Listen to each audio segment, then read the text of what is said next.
lot of little things you don't learn when you're in school, because I guess it's not something to be proud of when you go. But it would be interesting if you were focusing on opening up your children's consciousness, and really that kind of an education which brought wisdom, and instead of teaching what to think, more like how to think. You would put these things in your history, because this would give people understanding of compassion of other people. And so, because after the government screwed around with the Indians and gave them smallpox and all that kind of stuff, the settlers who settled and homesteaded the land, a lot of those settlers had to give up their land because the government took it over. They couldn't even buy their land, so they had to move to someplace else during that transition period. So they sort of, everyone was sort of a foreigner, even if they were raised, born in the United States, they all came from somewhere else, from the east to the coast. And so once they had this wild territory opened up, they had other designs for it, so they used everyone, to their advantage, I would imagine, whatever that advantage was.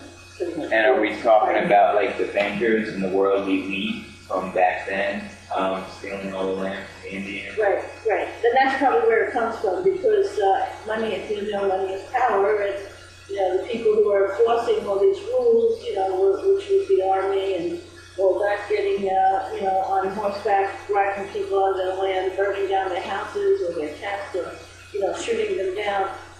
They were being paid by who? It has to be the bankers. They're the ones that support all the wars, because we have to go to the bank to get funding for this. And actually, who owns the banks? And there you go, the few families that actually own the bank. I mean, the average person really doesn't understand this. They're trying to get better interest rate from 1% to 2%, or whatever, and if you withdraw your money, there's a penalty on it. So we're consumed with these little details, go to this bank, go to that bank, but ultimately it's all about this central control.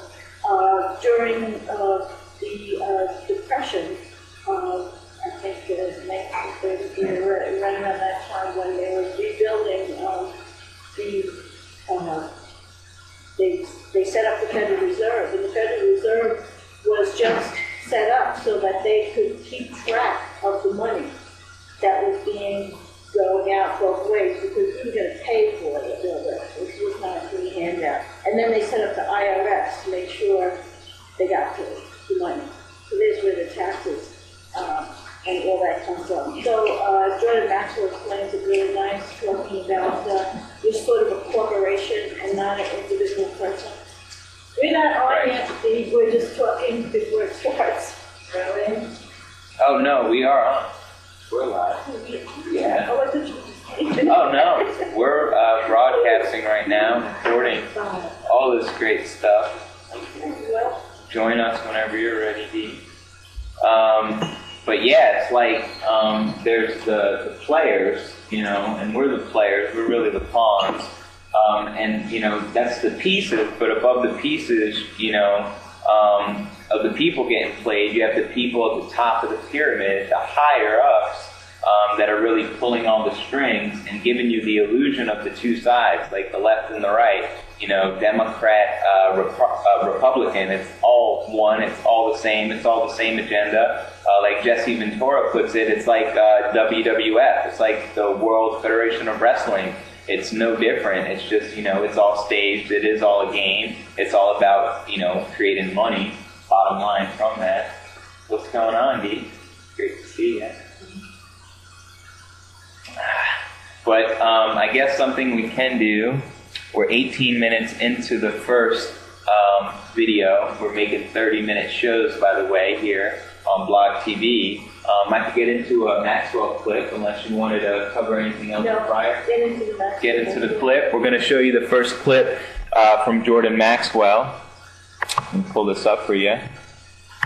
So you can see, the real America.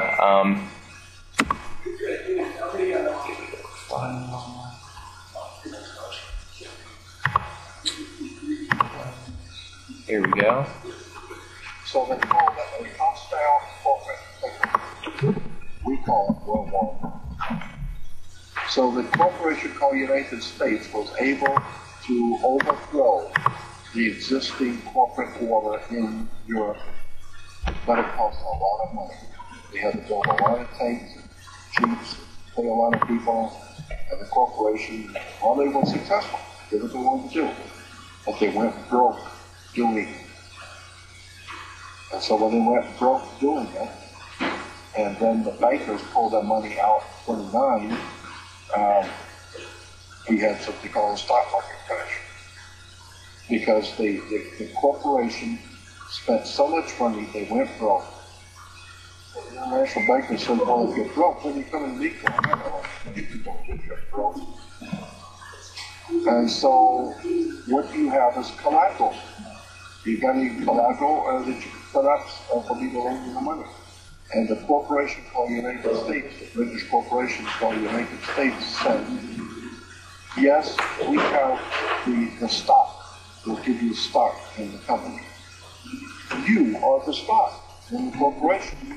So they give your body to the banks in Switzerland. So your body now becomes stock for the corporation called United States because you are a money maker. Bankers came in and said, if we're going to loan you money, you guys have lost money. You guys have gone bankrupt. We're going to take care of the accounting. We're going to see where the money goes. We'll give you the money, but we're going to make sure it goes where we want it to go. So they set up the Federal Reserves and then the collection agency to make damn sure that you people pay us.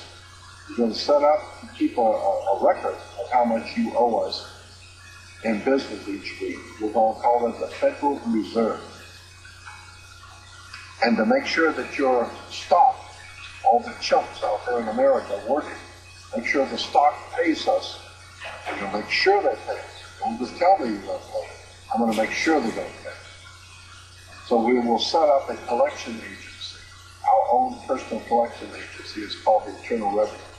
You mess with us, Jack, and we're going to hurt your face. You owe us money. So the banks loaned money to the privately owned corporation called the United States. And the United States Corporation gave your body, your birth certificate, to the banks as collateral for the loan. And that's why today Americans are nothing but slaves. Now this is what I want you to understand. And you need to listen carefully because this is profoundly important. Most people have never heard this, and